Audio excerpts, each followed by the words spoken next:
Boa noite. Jesus ensinava muitas coisas por parábolas, e uma delas nós vimos na semana passada com a parábola do semeador. Vimos inclusive que, apesar de ser conhecida por parábola do semeador, quase não se fala do semeador. Um dos destaques dessa parábola está nos diferentes solos onde as sementes caem. Nela, Jesus diz que o semeador saiu para semear. Porém, as sementes caíram em diferentes solos. E cada um desses solos representa a reação de alguém. Mas reação ao quê? O semeador semeia a palavra, diz o versículo 14, em Marcos 4. Então, cada solo na parábola é uma demonstração da qualidade de como a palavra foi recebida depois de ouvida. E ouvir, aqui ele é um verbo especial, porque ele se repete 13 vezes entre o versículo 1 e o versículo 34. E traz à memória o Shema de Israel, aquela confissão de Israel que até hoje é recitado nas escolas em Israel. Eu digo até hoje, né, desconsiderando essa lacuna da nação de Israel não existir antes de 1948 e depois da destruição do Templo de Jerusalém, enfim. Mas essa confissão de fé que se encontra lá em Deuteronômio 6, versículo 4. Shema Israel, Yahweh Eloheinu, Yahweh Echad. É com essa mesma ordem, ouça, ó Israel, é com essa mesma ordem que Jesus começa a contar. Shema, ouça a parábola. No versículo 3 ele diz, ouça. E depois ele continua, o semeador saiu para semear. Então isso sugere que o mesmo Deus que ensinava seu povo no passado, ele continua ensinando o seu povo nos tempos de Jesus. E eu diria, continua ensinando o seu povo hoje. E por que minha ênfase agora em seu povo, né? Seu povo ontem, seu povo no tempo de Jesus, seu tempo hoje? Porque eu acredito que o cerne da questão com a parábola do semeador está justamente em Jesus preparar seus discípulos para uma variedade de respostas à mensagem da palavra de Deus. Se você tem acompanhado nossa série de mensagens em Marcos, você deve se lembrar que até aqui as pessoas que interagiram com Jesus tiveram diversas reações quanto à pessoa dele, quanto ao ensino dele. Enquanto alguns se admiravam com seu ensino, com a sua autoridade para perdoar, com seu poder para curar e expulsar demônios, outros o questionavam e a todo custo tentavam desacreditá-lo. Fizeram isso a ponto de dizer que seus feitos eram obras de Satanás. Foi o que Jesus chamou de blasfêmia contra o Espírito Santo. E é nesse contexto que Jesus apresenta essa parábola das sementes que caem em diferentes solos, ou parábola dos solos. Ele ensinava que nenhuma pessoa daria frutos ou dará frutos no reino do Senhor Jesus se ouvir a palavra e não tiver interesse por ela. Nesses casos, Satanás faz a sua parte, garantindo que o coração endurecido para desenvolver a verdade de Deus não dê fruto. Essas são as sementes que caíram à beira do caminho.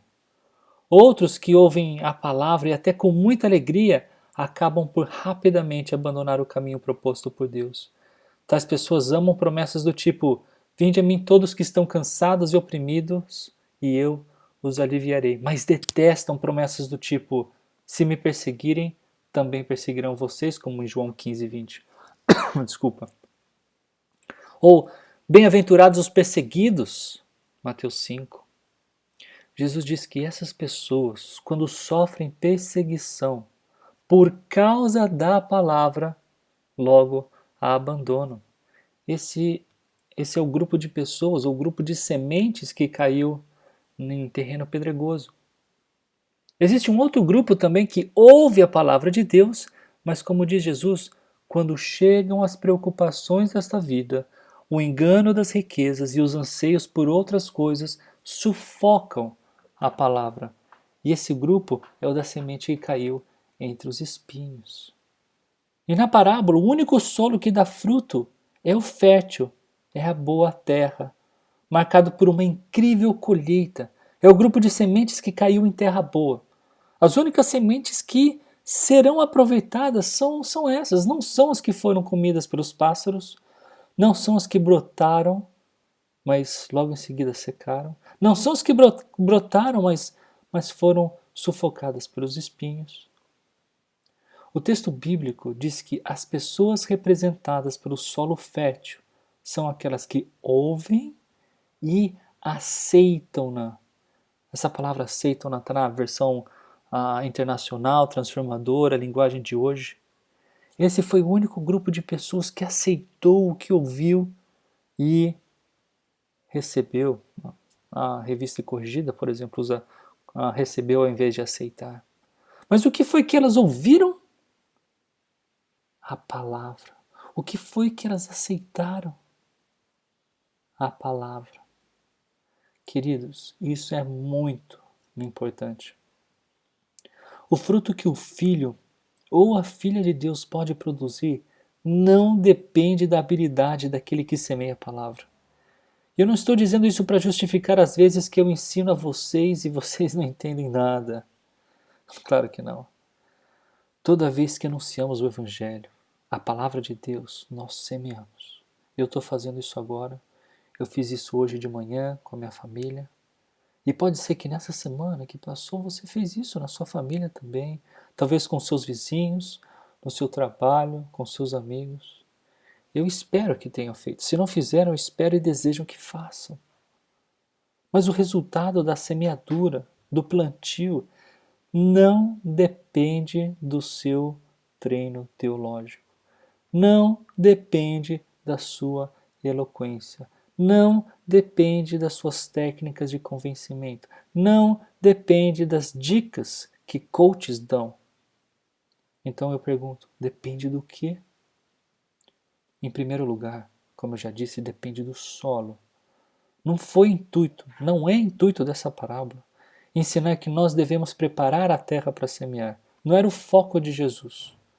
Como eu disse, o foco estava em Jesus preparar seus discípulos para uma variedade de respostas à mensagem da palavra de Deus. Imaginem eles, ouvindo e vendo tudo o que Jesus ensinava e fazia, e ao mesmo tempo percebiam que os líderes do seu povo, os fariseus, os mestres da lei e outros, tentavam provar que Jesus era falso. No meio dessa confusão de informações, de experiências, Jesus conta essa parábola para ensinar que as pessoas são diferentes e reagem de forma diferente quando escutam a palavra de Deus, quando ouvem a palavra de Deus. Quanto a isso, nenhum de nós temos o que fazer. A semente ela irá produzir se o solo for fértil. Se não for fértil, não vai gerar frutos. Agora, tem uma outra coisa. A boa colheita, ela depende de mais uma coisa. O que vocês acham? A resposta, ela é lógica, ela é bem lógica, mas ela precisa ser dita. Não existe colheita em solo algum se não houver semente. O que semeamos é a palavra. Essa é a semente. Gente, a palavra. A palavra é de Deus. Não é minha, não é uma ideia minha, não é uma ideia de um filósofo conhecido, de um pensador inteligente, de um psicólogo famoso, de um ator global. De fato, a palavra de Deus é algo que o mundo não aprecia. Nós não conhecemos a Deus por meio de ideias ou elucubrações humanas. Paulo, ao escrever para os Coríntios, ele disse que o mundo não conhecia a Deus por meio da sabedoria humana. 1 Coríntios 1:21. Nós começamos os estudos bíblicos dominicais no ano passado aqui. E alguns de nós estão juntos quase que desde o começo. Vocês ouviram a palavra de Deus e a aceitaram. Vocês têm frutificado. Eu não sei quanto tempo vocês ainda permanecerão estudando a Bíblia no nosso meio. Mas meu desejo é que o nosso grupo cresça, tanto em qualidade quanto em quantidade. Meu desejo é que possamos juntos aprender de Deus e trabalhar no reino dele para a honra e glória dele. Mas se por alguma razão você quiser fazer parte de outro grupo, eu lhe peço somente uma coisa. Esteja junto com pessoas que ensinam a palavra de verdade. E de verdade significa que a dedicação para mostrar o seu significado e a sua aplicação. Não queiram sementes falsas. Não queiram sementes híbridas. Não se enganem com aqueles que têm em posse a verdadeira semente, a palavra de Deus, mas acabam oferecendo suas próprias ideias, suas próprias sementes. Evite aqueles que usam a Bíblia para dar validade às suas próprias ideias, usam ela como ponte para dizer algo que é humano ou meramente humano. Os semeadores, todos nós que levamos a palavra de Deus. Isso eu falo todos nós porque isso não é algo exclusivo para pastores e para missionários. Todos nós fomos chamados por Deus, mas nós não fomos chamados para o sucesso, para ter sucesso pessoal e o nosso nome ser grande. Nós somos chamados para sermos fiéis. Então, quando semearmos, que seja a semente da palavra, a palavra de Deus. No tempo de Jesus, a Bíblia que existia era o Antigo Testamento. O que estava escrito nela é o que está escrito no nosso Antigo Testamento. Ensinar em parábolas não tinha o alvo de tornar o ensino de Jesus mais compreensível, pelo contrário, foi Jesus mesmo quem disse: a vocês, em Marcos 4, 11 e 12, a vocês, os discípulos, foi dado o mistério do reino de Deus. Mas os que estão fora, tudo é dito por parábolas, a fim de que, ainda que vejam, não percebam, ainda que ouçam, não entendam. De outro modo, poderiam converter-se e ser perdoados. E entender o mistério do reino de Deus não é algo automático entre aqueles que são de Deus. Os próprios discípulos de Jesus tiveram dificuldade em entender o significado do ensino da parábola. Veja, no versículo 13: se vocês não entendem o significado dessa parábola, como entenderão as demais? Perguntou Jesus. E eu creio que esse é o segundo destaque, o ênfase que Jesus dá ao contar essa parábola. A primeira ênfase é que Jesus dá, ele mira o preparo dos discípulos que ele escolheu e que em poucos anos estariam anunciando a mensagem do Evangelho, mas sem a presença de Jesus como eles tinham naquele momento. Jesus queria que os seus apóstolos é como Marcos chama o grupo dos 12 no capítulo 3, versículo 14, queria que os seus apóstolos eles estivessem preparados para as mais diferentes respostas que receberiam ao anunciar o reino de Deus, especialmente as respostas negativas, e eu penso que até mesmo as que provocariam perseguição aos apóstolos. É até por isso que Jesus usa essa parábola como argumento para que os discípulos compreendessem as demais. Se vocês não perceberem que somente alguns compreenderão as coisas do reino, as próximas parábolas não farão sentido algum para vocês. A segunda ênfase é exatamente essa compreensão do ensino de Jesus. Alguns aprenderiam o mistério do reino, ou seja, o segredo que ficou oculto por anos. Outros, ainda que o vissem, eles não entenderiam a mensagem de Deus, o Evangelho, que a morte de Cristo proporcionou a todos que nele têm fé, o perdão dos pecados, a salvação que todos nós precisamos, mas nenhum de nós merecemos. Para os súditos do reino de Deus, os segredos seriam explicados. Para os que rejeitaram e rejeitam Cristo, os segredos não seriam e não serão revelados. Serviriam como juízo. O propósito das parábolas não era deixar algo mais claro por usar uma linguagem mais cotidiana para os ouvintes. Pelo contrário, para que alguns ficassem confusos, não entendessem. É isso que logo em seguida, a parábola do semeador, ou a parábola dos solos, como eu prefiro, nós lemos a parábola da lâmpada ou da candeia. Mas antes de lê-la, vamos orar. Senhor, obrigado pela liberdade que nós temos em abrir a Tua palavra, e perceber a verdade que nela tem. Pai, nos ajude a observá-la atentamente, com zelo, e me ajude, Pai, a ser claro em passar exatamente aquilo que o Senhor passou na Tua Palavra e foi registrado por Marcos. Pai, que saiamos daqui diferentemente de como chegamos, por conhecer mais e melhor o Senhor, e a partir daí sabemos mais e melhor quem nós somos e o que devemos fazer para a Tua honra e para a Tua glória. É o que eu oro em nome de Jesus. Amém. De Marcos 4, 21 e 25 nós lemos. Na nova versão internacional diz assim: Ele lhes disse: Quem traz uma candeia para ser colocada debaixo de uma vasilha ou de uma cama? Acaso não a coloca no lugar apropriado? Da mesma forma, tudo que está escondido será revelado, e tudo que está oculto virá à luz. Se alguém tem ouvidos para ouvir, ouça. Considere atentamente o que vocês estão ouvindo, continuou ele. Com a medida com que medirem, vocês serão medidos, e ainda mais lhes acrescentarão. A quem tiver, mais lhe será dado. De quem não tiver, até o que tem lhe será tirado.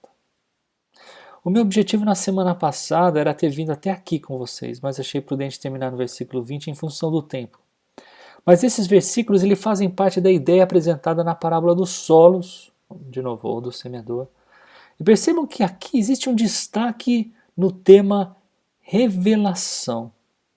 De certa forma, essa parábola complementa a ideia que nós lemos em Marcos 4, de 10 a 12, sobre o mistério de Deus ser revelado para os que são do reino. Mas para os que são de fora, aqueles que não quiseram, serve de juízo, eles não compreenderiam. Deixa eu ler para vocês Marcos 4, 10 a 12, para entender que há essa tensão, esse destaque no tema revelação. Diz assim: Quando ele ficou sozinho, os 12 e os outros que estavam ao seu redor lhe fizeram perguntas acerca das parábolas. Ele lhes disse: A vocês foi dado o mistério do reino de Deus, mas ao que estão fora tudo é dito por parábolas, a fim de que, ainda que vejam, não percebam, ainda que ouçam, não entendam. De outro modo, poderiam converter-se e ser perdoados. A gente já leu essa passagem, mas percebam, existe aqui um destaque sobre a revelação. Com o texto aberto em suas Bíblias, então, vejam as duas perguntas do versículo 21. Quem traz uma candeia para ser colocada debaixo de uma vasilha ou de uma cama? Acaso não a coloca num lugar apropriado? As perguntas elas são retóricas aqui, e elas demandam uma resposta óbvia. Claro que ninguém acende uma lâmpada para colocá-la debaixo da cama. Claro que colocamos ela num lugar que todos possam ver, um lugar que ela possa iluminar bem. Em outras palavras, essa luz ela está visível para todos. Ela não fica escondida. Alguns teólogos eles optam por dizer que luz aqui é uma referência ao próprio Jesus, como João 9, 5 apresenta, e nós lemos: Enquanto estou no mundo, sou a luz do mundo. Outros teólogos preferem ver luz aqui como sequência da parábola anterior, como a palavra de Deus.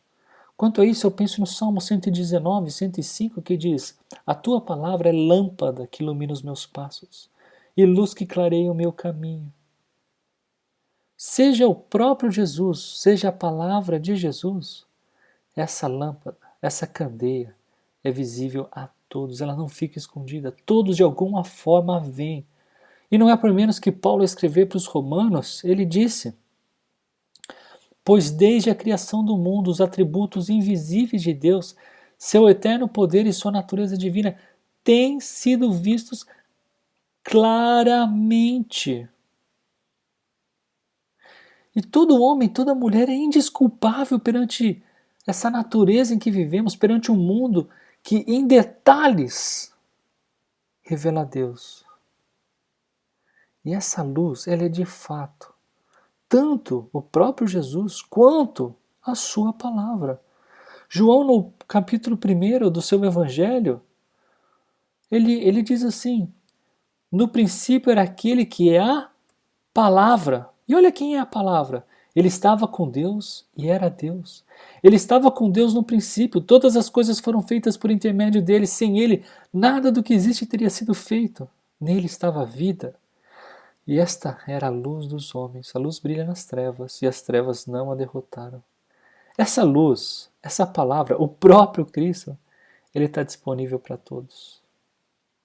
De uma forma ou de outra, nós escutamos a respeito do Criador. A natureza fala dele, seja nas leis naturais, seja na beleza das coisas, seja na lógica das coisas, seja ao perceber como uma semente tão pequena pode se tornar uma árvore tão frondosa. O convite de Jesus é para todos, mas nem todos querem a oferta do convite. A palavra que Jesus oferece é para todos. Alguns recebem e desfrutam do segredo, do mistério agora revelado. E estes que escutam receberão cada vez mais. E ao receber mais, são capazes de dar mais fruto. Queridos, quanto mais nós desfrutarmos de ouvir, mais frutíferos poderemos ser. Desculpa. Você tem ouvido para ouvir? Então ouça. E ouça atentamente. Mas outros que têm ouvidos para ouvir, ainda que escutem, ainda que vejam, ainda que experimentem a presença de Deus nesse mundo, estes negligenciarão o convite. E a mesma atitude que tiverem para com o convite de Deus, eles receberão. E é isso que Jesus está dizendo, com a medida com que medirem, vocês serão medidos. E ainda mais lhes acrescentarão. Percebam que, na dimensão que Deus opera, não existe estática. Ninguém está parado. Ou estamos nos movendo para ter mais, ou nos movendo para ter menos. E isso nos leva para o próximo trecho das Escrituras. Marcos 4, de 26 a 34, nós lemos a parábola da semente e a parábola do grão de mostarda. Diz assim, versículo 26 adiante. Ele prosseguiu dizendo: o reino de Deus é semelhante a um homem que lança sementes sobre a terra. Noite e dia, estando ele dormindo ou acordado, a semente germina e cresce, embora ele não saiba como. A terra por si própria produz o grão, primeiro o talo, depois a espiga, então o grão cheio na espiga. Logo que o grão fica maduro, o homem lhe passa a foice, porque chegou a colheita. Novamente lhe disse: com que compararemos o reino de Deus? Que parábola usaremos para descrevê-lo? É como um grão de mostarda, que é a menor semente que se planta na terra. No entanto, uma vez plantado, cresce e se torna a maior de todas as hortaliças, com ramos tão grandes que as aves do céu podem abrigar-se à sua sombra. Assim como os resultados da semeadura não dependem de nós, o crescimento das sementes também não depende de nós. O crescimento ele é automático. Nós podemos plantar, nós podemos até regar as plantas, como disse Paulo aos Coríntios. Eu tenho o texto para vocês. 1 Coríntios 3, de 6 a 9, diz assim. Vamos lá, computador.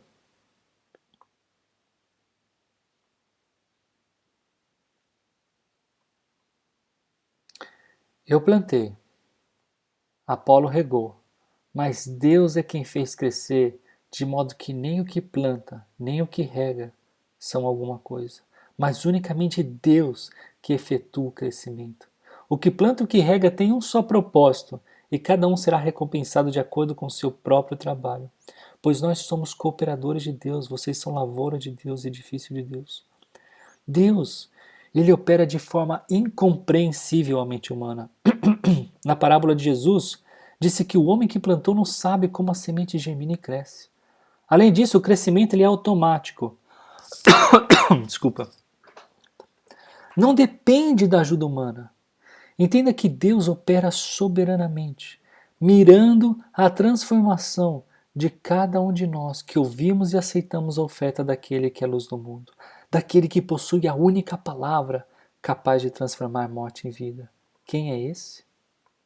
Jesus Cristo. Mas Por que a ênfase dessa parábola está nessa operação divina e não, por exemplo, na paciência do semeador ou na ignorância do semeador? Talvez na maturação da semente, na fé do semeador? Essa parábola já recebeu muitos nomes. Escute aí alguns desses nomes. O crescimento da semente. A semente cresce em secreto. A semente cresce por ela mesma. A semente cresce gradativamente. O marido paciente. O semeador confiante. O fazendeiro incrédulo. A colheita da semente. As ações automáticas do solo. Quando nós interpretamos uma parábola, nós precisamos descobrir qual o foco do ensino.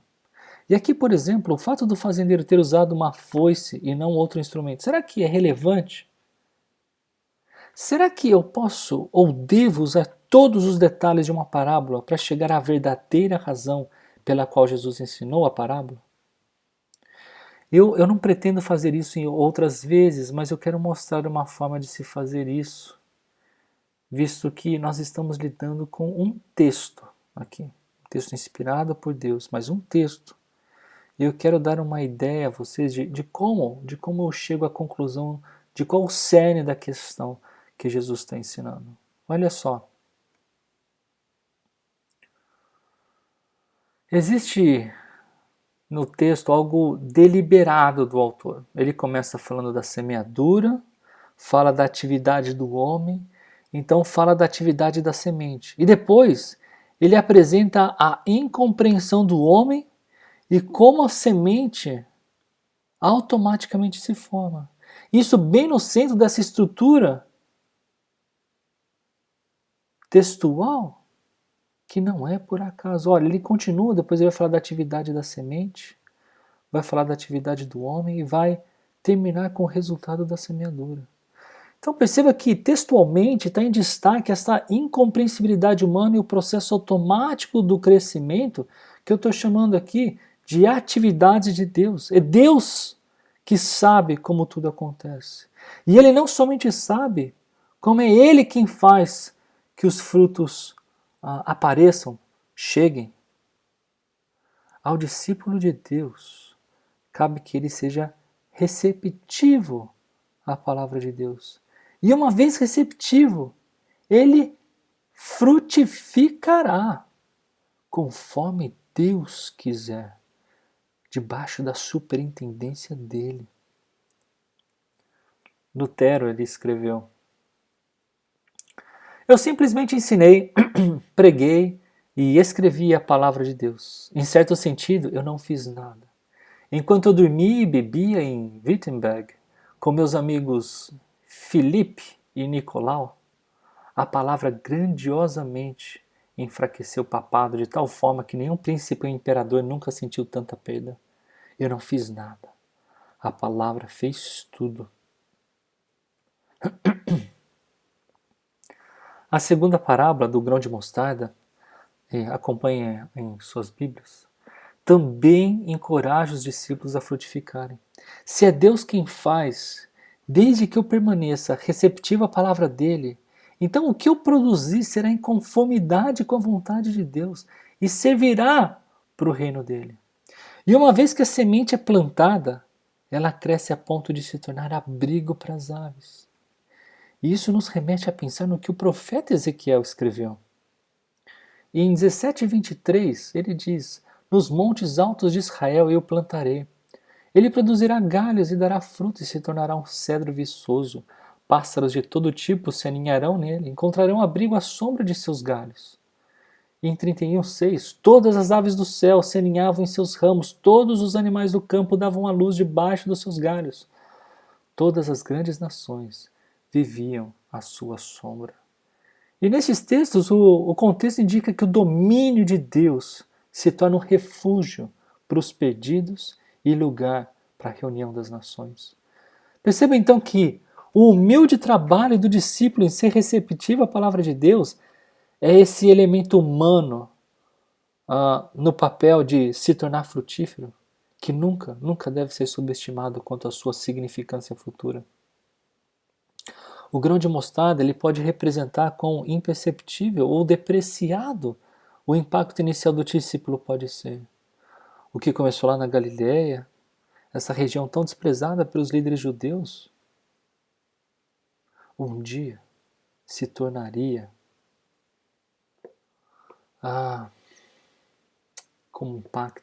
teria um impacto mundial, com implicações universais. Nós, hoje aqui no Brasil, aqui em Paulo Afonso, na Bahia, nós fomos alcançados pelo trabalho desses grãozinhos de mostarda que saíram lá da Galileia, que foram discipulados pelo próprio Senhor dos Senhores e Rei dos Reis.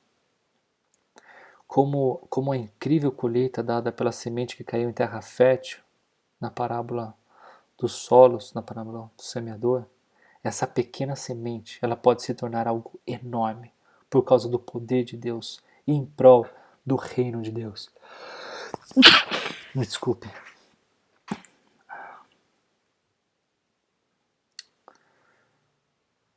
Chegando na conclusão, estou terminando.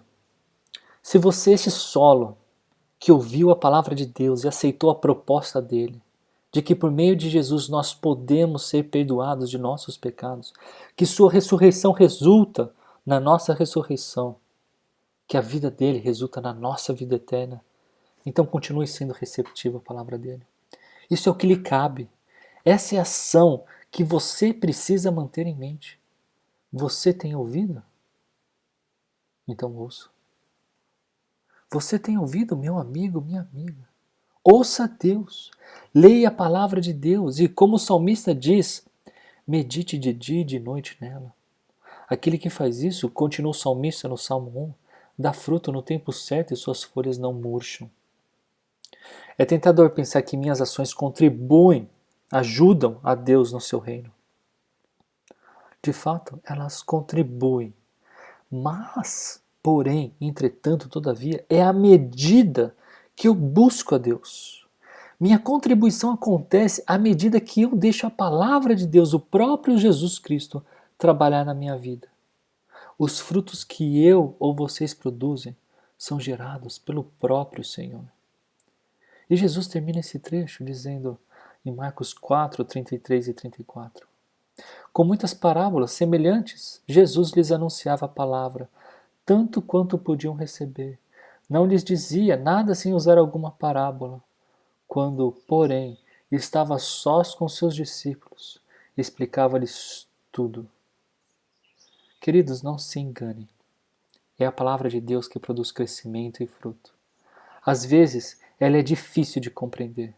E apesar de nesse ano ter completado 20 anos do dia que eu aceitei a proposta de Jesus como o único e exclusivo Salvador da minha vida, há muito que eu não sei, há muito que eu não tenho resposta. E ainda assim, sei que Jesus não me deixa desamparado.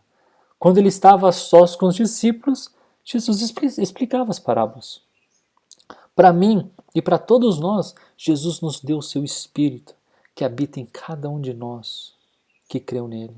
Ele opera na igreja do Senhor Jesus Cristo, onde podemos confessar nossas dificuldades e buscar soluções para os nossos conflitos, até mesmo as dificuldades de se entender a Bíblia. No começo desse ano, eu ofereci para as pessoas da Koinonia que acontece na minha casa. Koinonia é o grupo de estudo nos lares que nós temos durante a semana, para levar um livro, um livreto com leituras diárias. Se você não tem, eu gostaria que levasse um. Mas não para deixá-lo lá na gaveta da sua casa, enfeitando o seu criado mudo. Se você for levar para enfeitar o criado mudo, não precisa. Leve e desfrute da palavra de Deus diariamente. Somente a palavra de Deus pode nos fazer frutificar. Estejam sempre receptivos a ela, porque Deus vai nos usar para o reino dele, que hoje faz parte, todos nós que já cremos em Cristo. E talvez outros ouçam essa palavra, outros que ouvirem essas palavras, recebam ela e também se tornem parte desse reino que hoje nós fazemos parte, porque nós cremos em Jesus. Vamos orar. Pai, mais uma vez obrigado. Obrigado pela tua palavra que nos incomoda positivamente, a perceber tão claramente a nossa parte em esperar do Senhor uma mudança nos nossos corações, esperar que o Senhor vai trabalhar nas nossas vidas para que frutos aconteçam. Que nós sejamos receptivos à tua palavra, Senhor. Que nós saibamos que é ela quem gera transformação. Que a tua palavra, Pai, comece a transformar os maus hábitos que temos em gestos, Pai, santos que glorificam o teu nome. Que outras pessoas possam perceber essa mudança, Pai, e nós, ao anunciarmos, a semearmos, essas pessoas ouçam e escutem e aceitem a tua palavra. E assim façam parte desse solo, Pai, que frutifica para a honra e glória do teu nome, o nosso Criador, o nosso Salvador. E eu oro assim em nome de Jesus. Amém.